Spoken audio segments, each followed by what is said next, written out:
Hello Stitchers, it's Beth with West Coast Wool. Let's make an oyster stitch today. The oyster stitch is made in two parts. You're going to make a rosette chain and then you're going to make a chain stitch that goes around the rosette chain. So I'm going to come up through my background here. I am using a chenille 24 needle.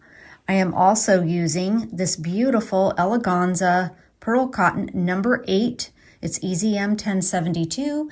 It is called Dawn Pink.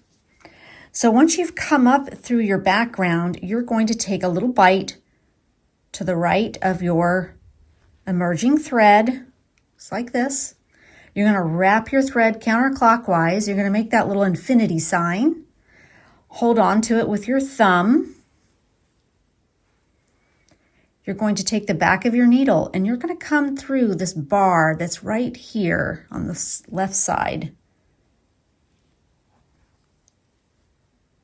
So that made the rosette chain. So now we're going to make a chain stitch that goes around the rosette chain. You're going to go back down.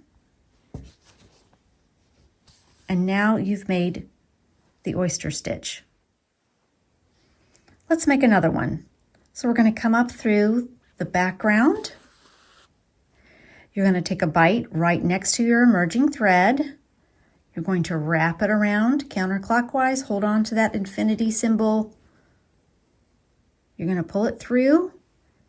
You're going to take the back of your needle and go through the bar on the left-hand side.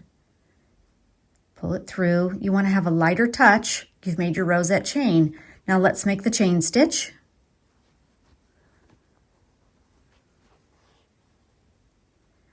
And then go back down and finish the stitch by going to the back of your work.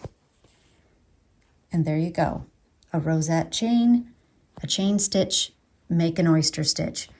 I hope you enjoyed this video. Please give me a like, make a comment below. I'd love to hear from you.